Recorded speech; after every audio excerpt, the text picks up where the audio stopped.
this one. Mr. Go ahead. And for you, measure this one over here. Okay. Thank you very much.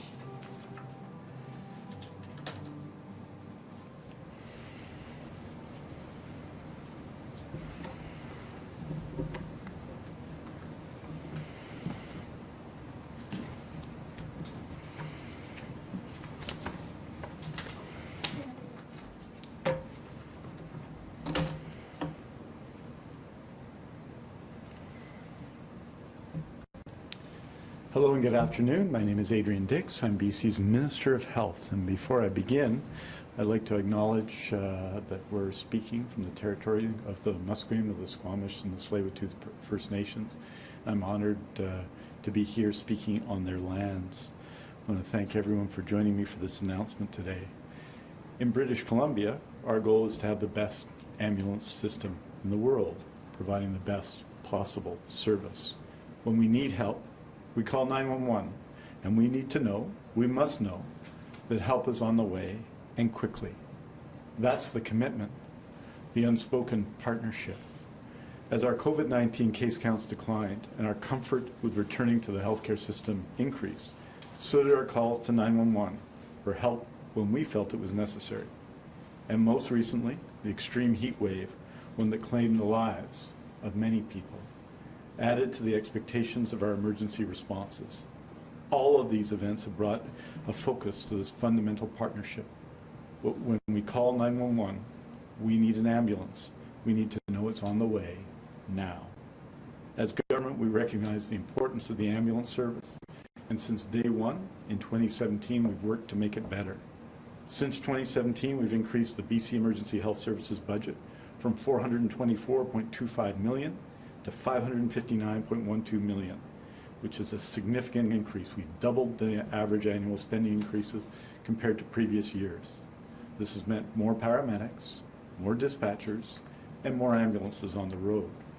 Between 2017 and 19, BC added 119 paramedic positions to support direct patient care, improve service and response times, and modernize dispatch operations.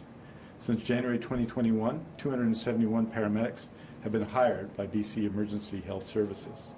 We negotiated the first collective agreement in recent times with QP Local 873, the union representing BC Emergency Health Service workers, and in fact we gave them, that union, that bargaining unit, the ambulance paramedics at BC, the right to negotiate directly with us again and solely in support of the services in the ambulance service. And these are all important steps. But the events of the last few weeks make it clear that there's more work to be done.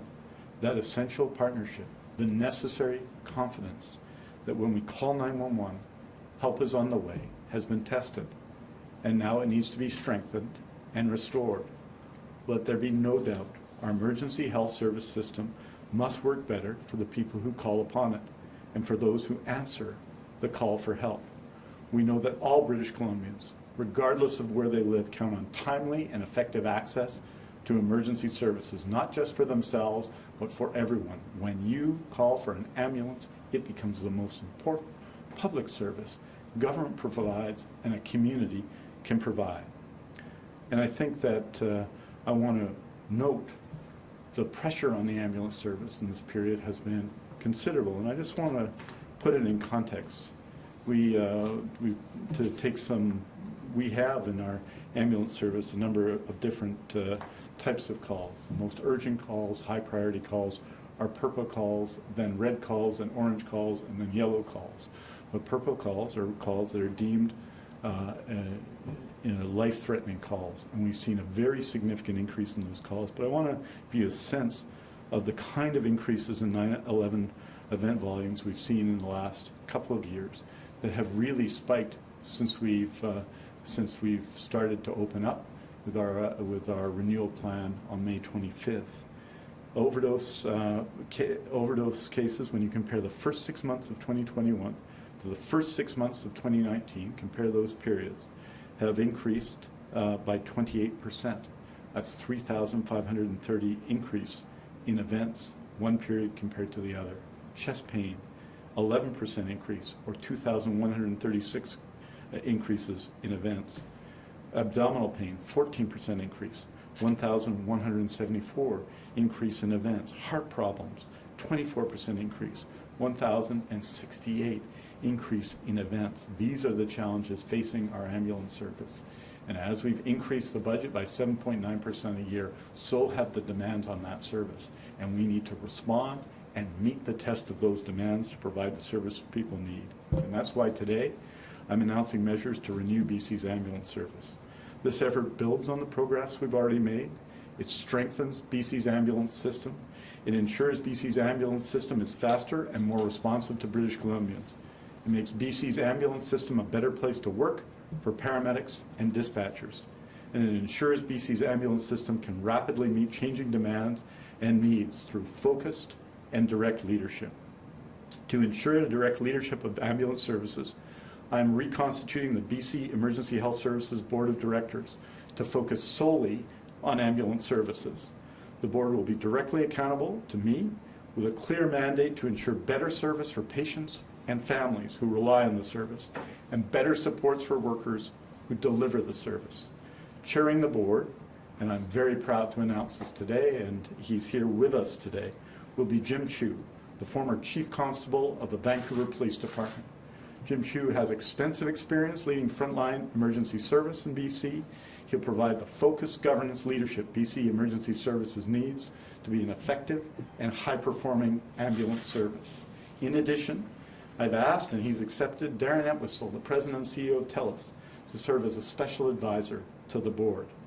I'm also directing that BC Emergency Health Services now be led by a Chief Ambulance Officer responsible for the day-to-day management of the BC Ambulance Service.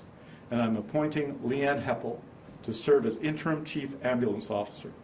Ms. Heppel's role is to focus solely on ambulance services, working shoulder to shoulder with paramedics and dispatchers to deliver the best ambulance service in the world that provides the highest level of service for those who need help and the strongest support for those who deliver it.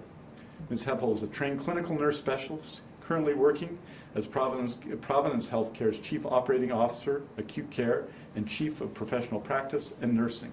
She has 20 years experience with Vancouver Coastal Health, Fraser Health, and previously with the BC Ambulance Service. This is a critical role, and Ms. Heppel's experience and expertise will serve British Columbians well. We are acting immediately to reinforce ambulance operations.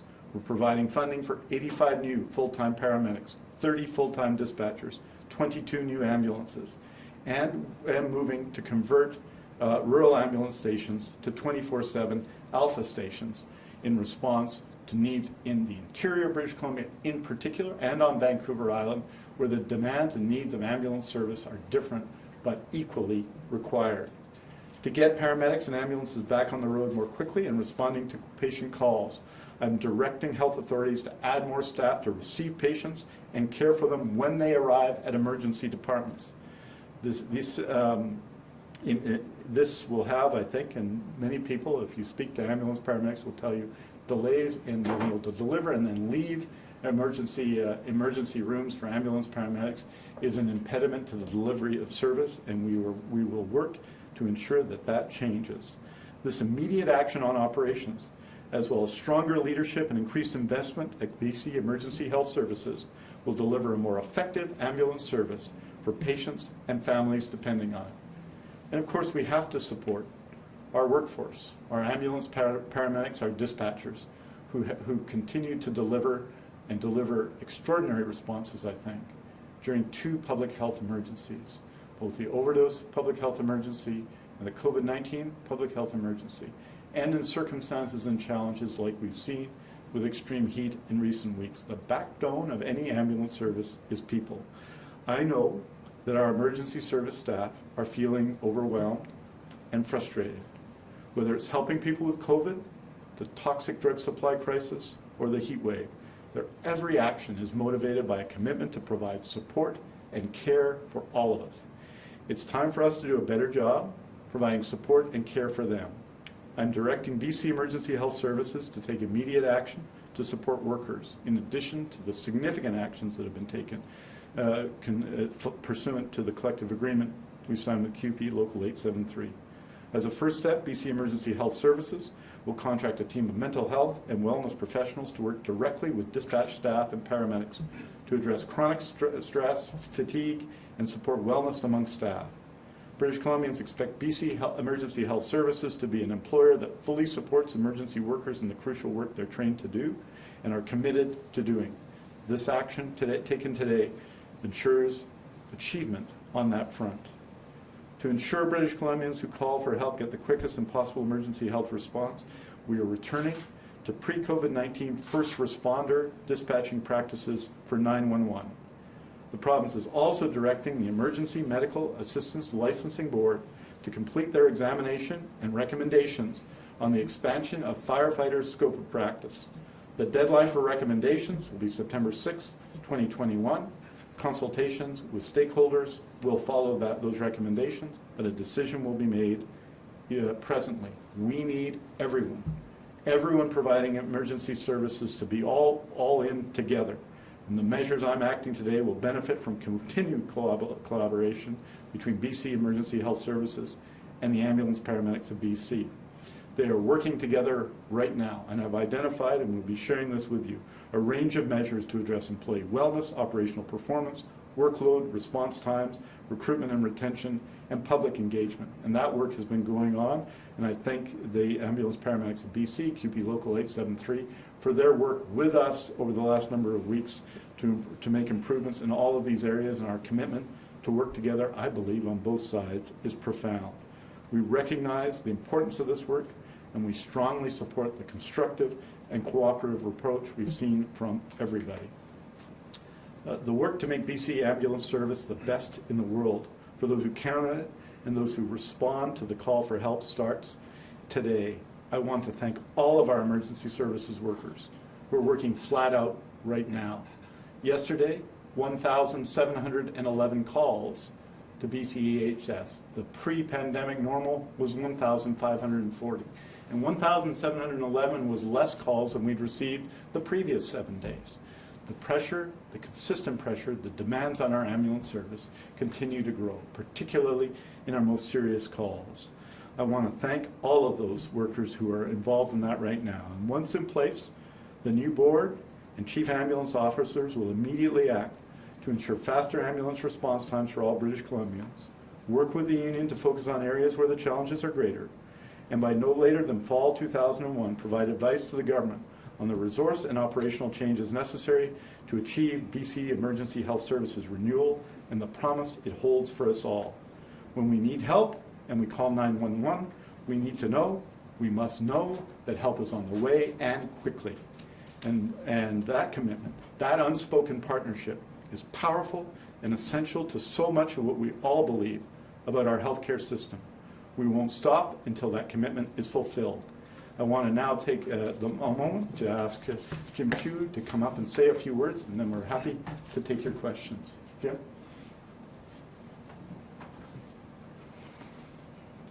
Thank you, Minister. Good afternoon. Let me begin by first thanking Minister Dix for asking me to take on this new role. The reason I said yes, I think I speak for all British Columbians when I say that when you call 911 and ask for an ambulance, the help is on the way promptly. In my 35 years as a police officer, I had the opportunity to work with many frontline paramedics, and later in my career, I worked with their leadership teams.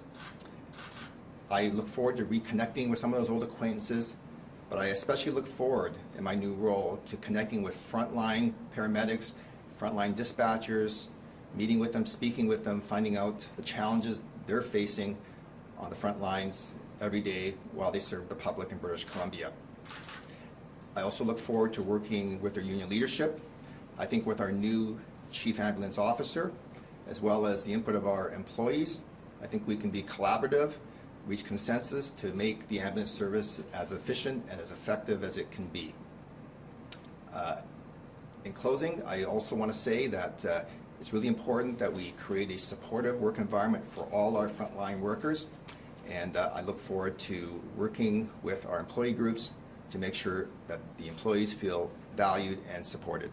Thank you.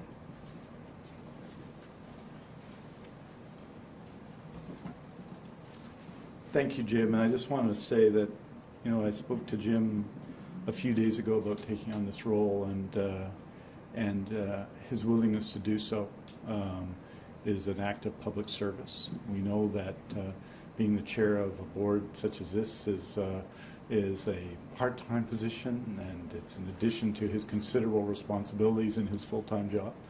And the fact that he stepped up immediately to take this on is I think, a tribute to his commitment to people in BC, and I'm so proud to have him with us as we move forward with these changes. So with that, happy to take your questions.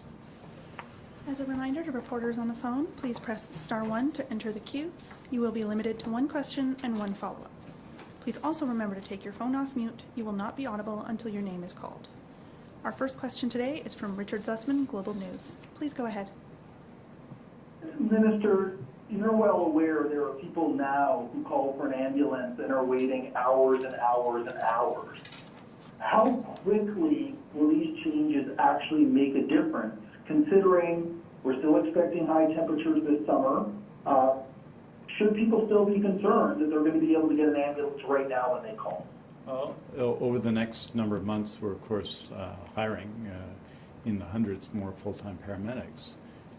The fact is, as you have said, we're seeing a very significant increase in the number of calls we're receiving, and we're going to be ramping up services to meet those demands. I believe when people call 911, they should get the service they need. And over the last couple of years, our median response time, Richard, on the most serious calls has actually come down. But here's the important thing. When we're talking about purple and red calls, our most serious calls, the new standard that I'm setting is not just the median, because the median is important. It means as many calls are faster as slower. That's the median, right?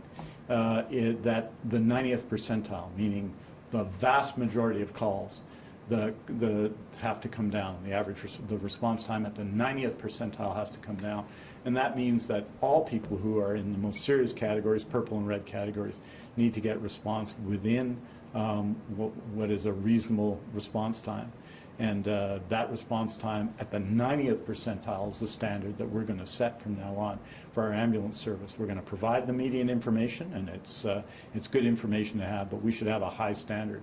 So if you're asking what's happening are immediate changes in leadership. Ms. Heppel, Mr. Chu.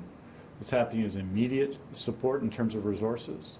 This past year, and we've seen over the past number of years, an average since I've been Minister of Health of 7.9% increases, other than mental health and addictions.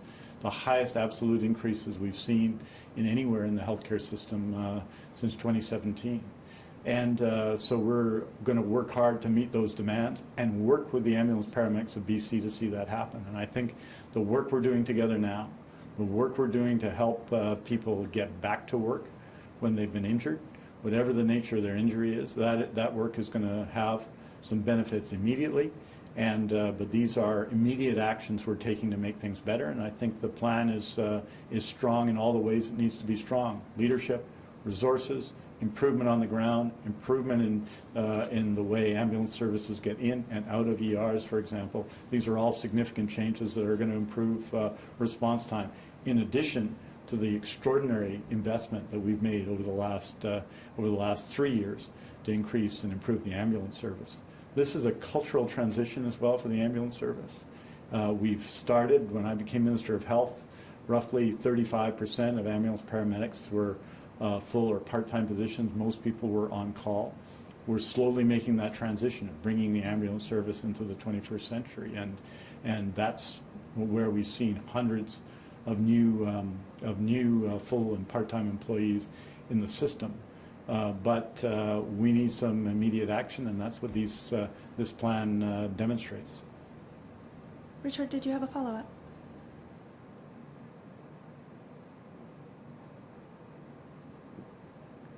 Richard, do you have a follow-up?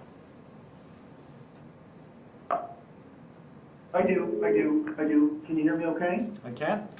Can you hear me okay, Minister? I can hear you very well. Sorry about that. We hit the significant milestone yesterday of 80% immunizations among adults. Are you concerned that we have hit our plateau in terms of adults getting vaccinated in this province? Are you concerned that there is still room for the Delta variant to grip hold, considering what we've seen in some European countries that also have high rates of immunization?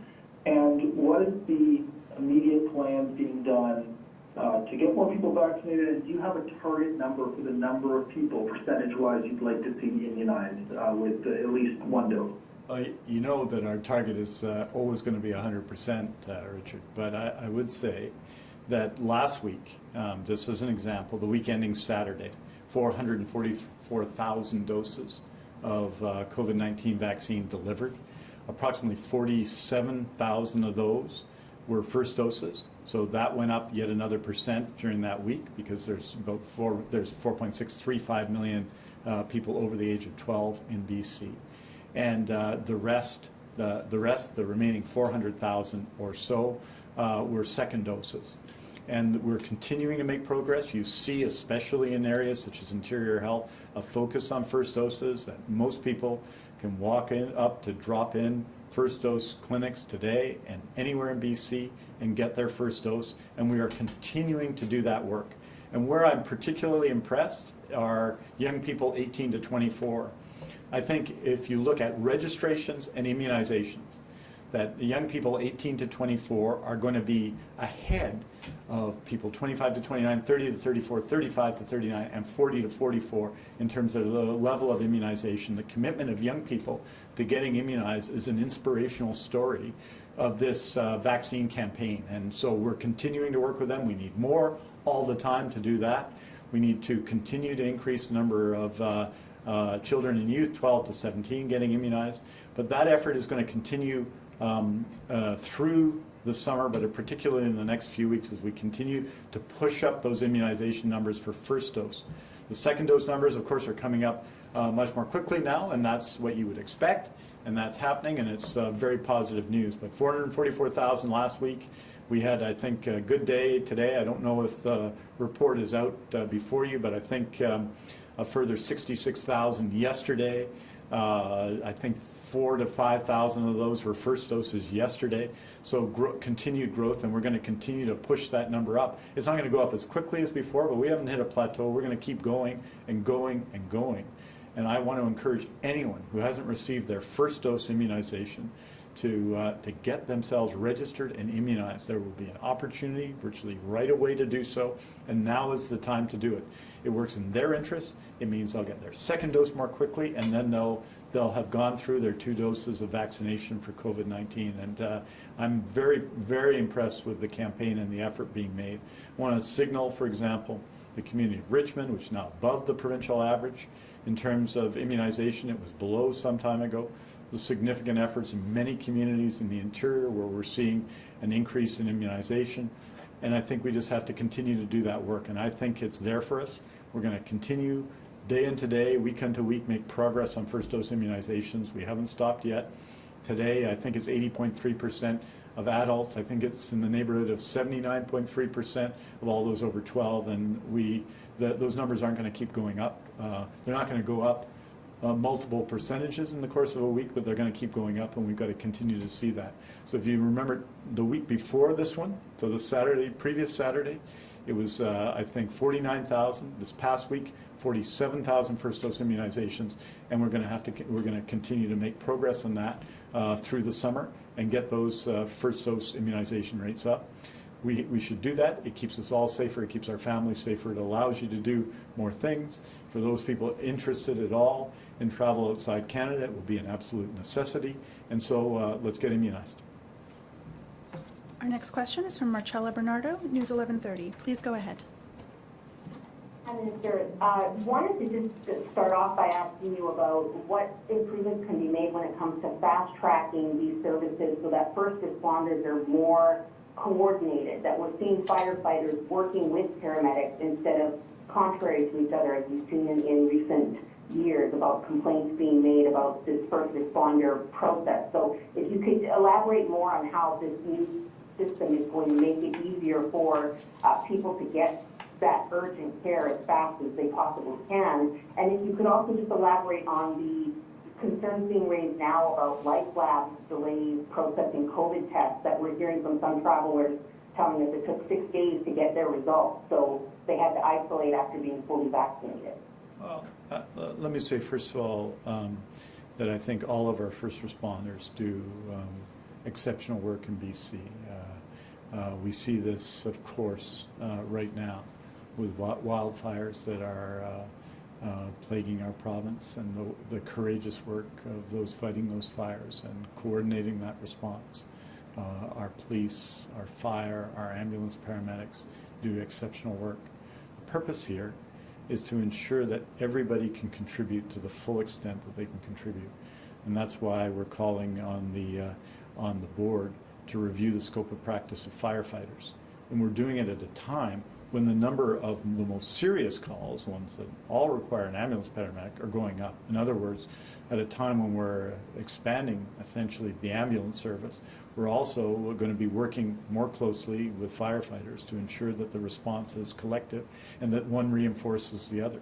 So the changes we're proposing today to ensure that firefighters can do more, and the recommendations that we'll be hearing on that subject, and they'll be worked on.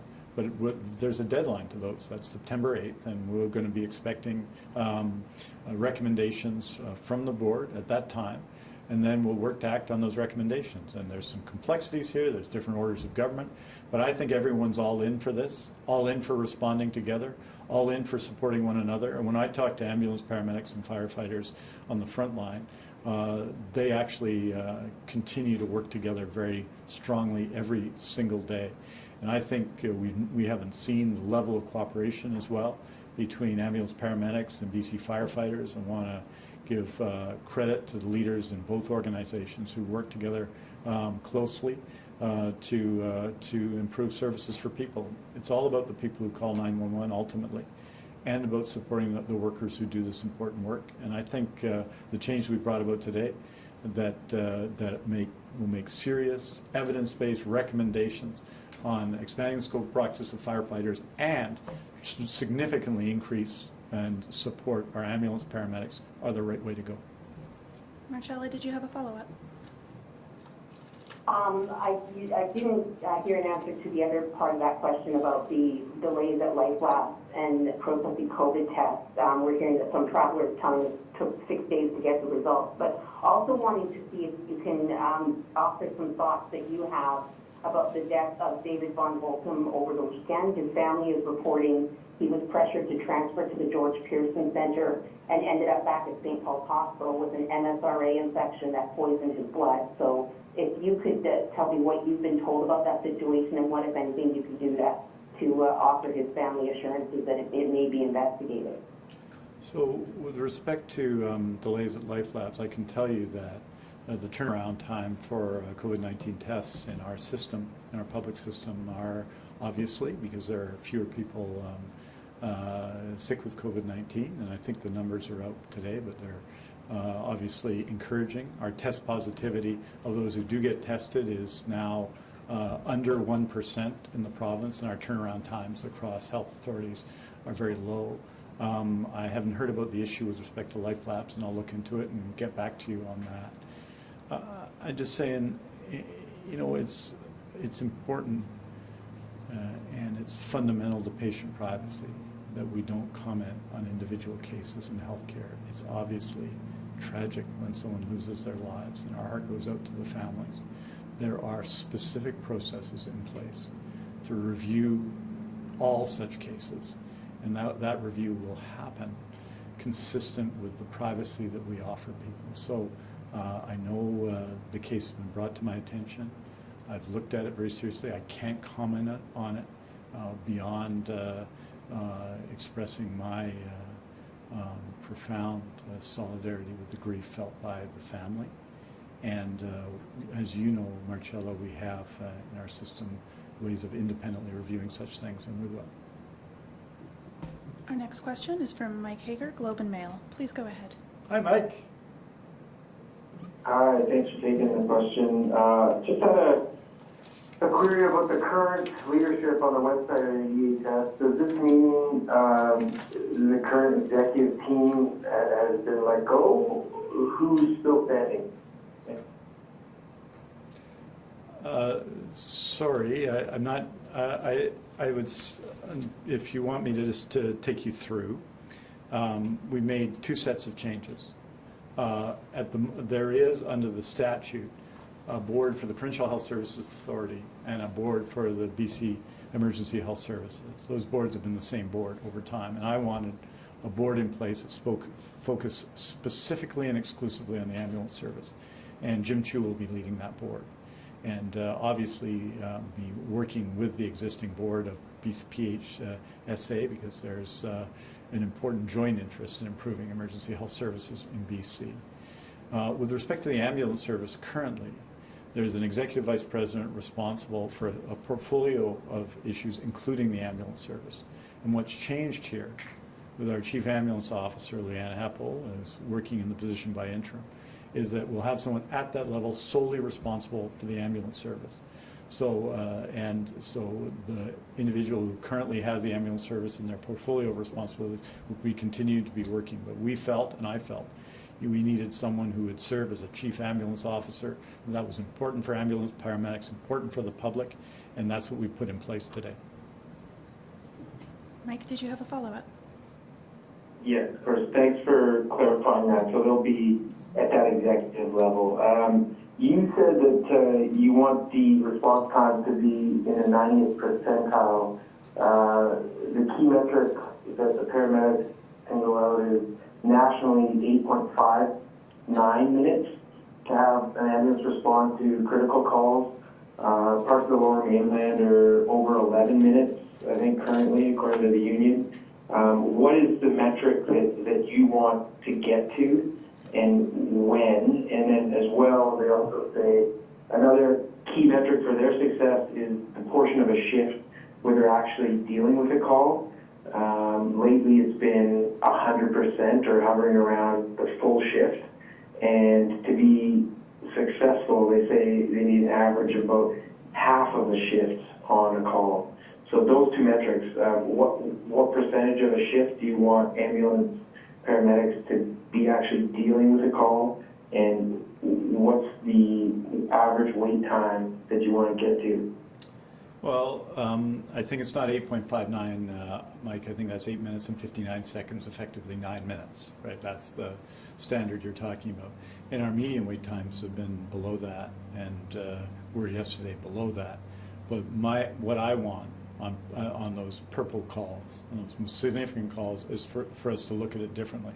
Not to look at the median and say, well, that's getting better, but to look at it, to do a harder look at the people who are, after all, designated as purple, meaning the most serious of calls, and need to have a response within 9 minutes. And that's the number I want to see come down and meet that standard. And we need to get down to that standard of 9 minutes is what we expect. So 9 minutes, I think, is what you're referring to, or 8 minutes and 59 seconds. And so that's a reasonable standard. With respect to the other issue, that's a different set of issues in terms of the workplace. Clearly, our ambulance paramedics today are working flat out. We also have a high level of number of ambulance paramedics off work. And so that's why we're responding both in terms of supporting our ambulance paramedics, and we've put in a series of changes already to do that, but we need some more, and that's what we're doing today to ensure that they're back at work, they're supported. And obviously, when you have days as we have, where you were averaging pre-pandemic 1,540 calls, and yesterday, the lowest day in 7, we had 1,711 calls. You can see the demands on our ambulance paramedics. So that's why we're responding with leadership, we're responding with resources, we're responding with support for our paramedics, all of which is to deliver better service for residents and patients in BC. And that's the intent of it. It builds on the very significant move to increase the number of full-time and permanent part-time, 0.75 or 3/4 paramedics that we've made in recent years. This is a transformation that was a long time in coming. Comes after a period of relatively negative relationships between union and management, the loss of the ability to bargain by the union in that case, and all of the issues we know of in the past. Well, we need an ambulance service for the 21st century, not the 20th century. That's why we've made changes and given the kind of resources we have since 2017, and why we're going to continue to support that today, and that's the intention. Our next question is from Penny Dafflos, CTV. Please go ahead. Hi, Penny. Oh, hi, Minister. Thanks so much for taking my question. extreme heat alert was declared by health authorities and various agencies. That was the Friday, June 26th. And yet BC EHS told me they didn't go to their top response level internally till Tuesday the 29th. I just want to know, how are people supposed to have faith in this agency when it looks like the leadership is more or less intact and didn't act till the worst was over during our last crisis? I just don't think that that's a correct analysis. I appreciate you're asking the question to get a response, and there's concern, but across our health system, we were responding to the extreme heat emergency that took place.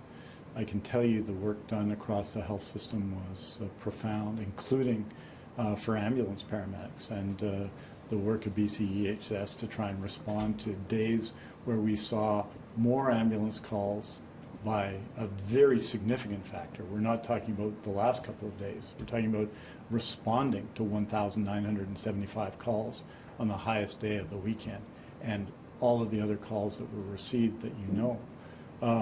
The effort was significant, and the demands of that extreme heat emergency, the heat dome, were profound, and the system was responding, but I think it's fair to say the response wasn't adequate to the massive increase in demand. But to say that our health authorities didn't respond is not correct. There is a system in place to ensure across the health system, whether it's long-term care, home support, acute care, or ambulance services, that we respond to such events, and the health system across the board did so. And what was extraordinary, and we know this, was how much more heat sustained over days, particularly indoors, there was than at any time in the history of BC, and obviously it deeply affected the health of many people, and as I think there are lots of lessons to be drawn from that. And one of the lessons to be drawn is around climate change, but there are many lessons to be drawn. In this case, we are meeting what has been a significant post-pandemic increase in demand for ambulance services, with more supports for ambulance paramedics, more resources, and improved leadership. And when you say there hasn't been a change, we now have a chief ambulance officer, an interim, Leanne Heppel, and we now have a new chair of the board, Jim Chu, and their mandate is to ensure that we continue to improve services for people. Penny, did you have a follow-up? I do, yeah. Officials from the health authorities now tell me that this was the first time that an extreme heat alert that is, was issued in the region. And yet nobody knew that this was an unprecedented level of concern and danger. So, I mean, you speak about lessons to be learned. Is one of the lessons to be learned, conveying that sense of urgency, the fact that this was a life-threatening situation, this was an unprecedented level of alert within health officials. Is that something that you're going to be looking at, better conveying that messaging from health authorities? Health authorities did deliver that message. We can discuss whether they delivered it enough, but they absolutely delivered that message. In places such as long-term care, it was, of course, felt by everybody. One of the reasons why we're going to have such a significant increase in long-term care capital and renewing our long-term care system from a physical plant point of view is because many of our long-term care homes date from the 60s and the 70s. And so across health authorities in long-term care, in home support, in acute care, the response in emergency rooms, the response across the healthcare system, I can tell you, was very strong. And I think you're quite right that the heat that we faced that weekend, particularly indoors, in buildings without air conditioning, was something that we have never seen by a significant margin. There was a heat wave in 2009, as people will remember, but that heat wave, which had a significant consequence in terms of human life, was nothing like we saw on the weekends of June 26, 27, 28, 29, those days. And so it was an exceptional moment in the history of climate in BC, of temperatures in BC, for people in BC. No one has ever seen anything like that. I live in a building without air conditioning, and obviously we felt it too. And so that focus of the healthcare system that weekend, I think the series of actions they took was considerable, but it's beyond the healthcare system. There are lots of issues to address as we address resiliency in the face of climate change. and we have to continue and to advance those actions. Our next question is from Scott Brown, Vancouver Sun. Please go ahead. Hi, Scott. Hello, I just want to get a little more clarity on the hierarchy of the BCEHS. Now, you say you've directed the chief ambulance officer to be responsible for the day-to-day management, and the BCEHS will be led by the new chief ambulance officer. So where does that put her on the role of hierarchy? Is she now ahead of the chief operating officer? Yeah, she's in charge of the ambulance service from an administrative point of view. The only person that she would be reporting to are two people. One is Mr. Chu, and the other the president of the Provincial Health Service Authority, David Byers. Previously, the person who had the senior position directly with the ambulance service was a level below this. So what we're saying is there needs to be a chief, that at an executive administrative level, the buck should stop with one person, and that person will be Leanne Heppel. And her job will be to report to Jim Chu, to report to David Byers, and to report to me. Scott, did you have a follow-up? Yeah, this is on an interim basis. Does that mean there's a search for a full-time chief? That's right, and that will be the responsibility of the new board. Leanne Heppel is an outstanding public health administrator with lots of experience. She's taking on a considerable task right now and definitely providing an extraordinary assistance to us. But the job of one of the jobs of the new board will be to hire a permanent person for that position. Our next question is from Jeremy Nettle, Toronto Star. Please go ahead. Hi, Jeremy. I was wondering if Mr. Chu was able just to give a bit of an idea of what he sees in the system right now and what might be the first thing that he changes or enhances, if he's able to do that at this point. Yeah, actually, I haven't, since he's as you can expect. I'd say in his defense, we talked about this and he agreed to do it on Monday, and he's been getting ready. So I think I suspect that there's a learning curve, but his strong experience will assist him in that. But I think I'll hand it over to you, Jim. I think the first priority is to listen to the stakeholders, especially our employees, especially our union, and there's going to be lots of good ideas out there. Obviously, there's going to be budget constraints, but that will be the first priority, just listening and learning from people that have been in the field for many more decades than I have. Jeremy, did you have a follow-up? Yeah, I'm just curious about, we've also heard paramedics, particularly in rural areas, complain about one thing in particular, and that's the wage of on-call being paid $2 an hour, which makes it sort of not a full-time job, which prevents people from taking these jobs in rural areas. Do you also take a look at that and at possibly increasing that compensation? Well, Jeremy, that's one of the most significant changes we're making now, which is moving to a new system in many rural communities, creating permanent full and part-time positions across BC. So that's the reform that's occurring now.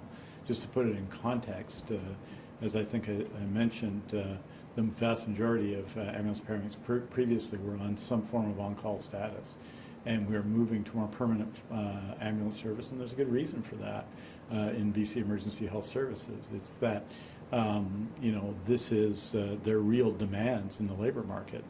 And there's not a lot of positions that require training and have such high demand and responsibilities where your first job tends to be an on-call job, right? So we need to do a good job recruiting many of the people who will be advancing in those positions. So the old model of the ambulance service depended on communities where there were a lot of people working in the community, where it would be an extra thing people did in small community. But that model is really a 20th century model, and change has been occurring over the last decades. One of my predecessor ministers of health, George Abbott, created working with the system, created the community paramedicine system, which is not so long ago celebrated its 10th anniversary and has been expanded since I've been Minister of Health. The idea is to create in smaller communities, jobs where people do other work in healthcare and serve as ambulance paramedics. So that's the direction that we've been going now for 3 years. And we've seen some transformation, and we're going to have to see more, because it's not just an issue of whether the on-call system is justified and whether the standing wages are justified. It's a question of recruiting adequate numbers of ambulance paramedics everywhere in the province. Where we see the most dramatic increase in terms of call-outs, that's in Metro Vancouver and in other cities such as Kelowna and Kamloops and Victoria and others. But we still and critically have to provide coverage across the province. That's why we made significant investments starting on April 20th last year in 2020 to improve rural ambulance service and being able to move people more quickly during the pandemic. But that issue of providing ambulance services around the province is a central one. It's why we've been taking the actions that we've been taking for the last number of years, moving more people from an on-call model to a permanent full-time or part-time model. And that's clearly the direction of the future. And that was a significant subject of our agreement with ambulance paramedics in 2019. We have time for one more question today. Our last question is from Mary Griffin, Check News. Please go ahead. Hi, Mary.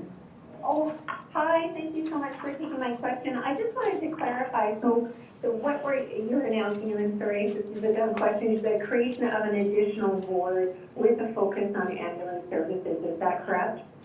So what it is, Mary, is there are 2 boards now. There's the Provincial Health Services Authority Board and the BC Emergency Health Services Board, but essentially they have the same people on them. I want an Emergency Health Services Board that's focused on the ambulance service. And I've asked Jim Chu to be chair of that board, and that board will be solely focused and solely lead and solely chairing the emergency health services. So that board existed before, but now it's solely going to be focused on ambulance services and providing excellent ambulance services in BC. And we're very fortunate as a province to have such a remarkable person as Jim Chu come and be chair of that board. Mary, did you have a follow-up? I do. So just to clarify, so the COO, Darlene McKinnon, is remaining as chair of the board of one of the 2 boards, the health services. Is that correct? And I'm just wondering, you also have an emphasis on island services as well too, and why is that? Well, I'll speak about Vancouver Island in a second. Darlene McKinnon continues to service at BCEHS and at the BC and at the Provincial Health Services Authority. But there's a distinction. The board are appointed part-time positions, and Mr. Chu is leading that board. We have also appointed a permanent, she has received the appointment by interim, and she's coming on, and she's starting on Monday. But Leanne Heppel is going to serve in that capacity. So that's on the management side of it. So there's a board that oversees the management of BCEHS. That'll be led by Mr. Chu. And there's a chief ambulance officer, Leanne Heppel, who will lead the service. And it will be her directly. She won't have other things in her portfolio. And she'll help lead the ambulance service, and in addition to the rest of our leadership team. And of course, our ambulance paramedics, our union, our dispatchers, everyone in the system who's so committed to providing the service to British Columbians. So that's the model, the leadership part of the model of change. That's all the time we have for today. Thank you, everyone, for joining. Thank you, everybody.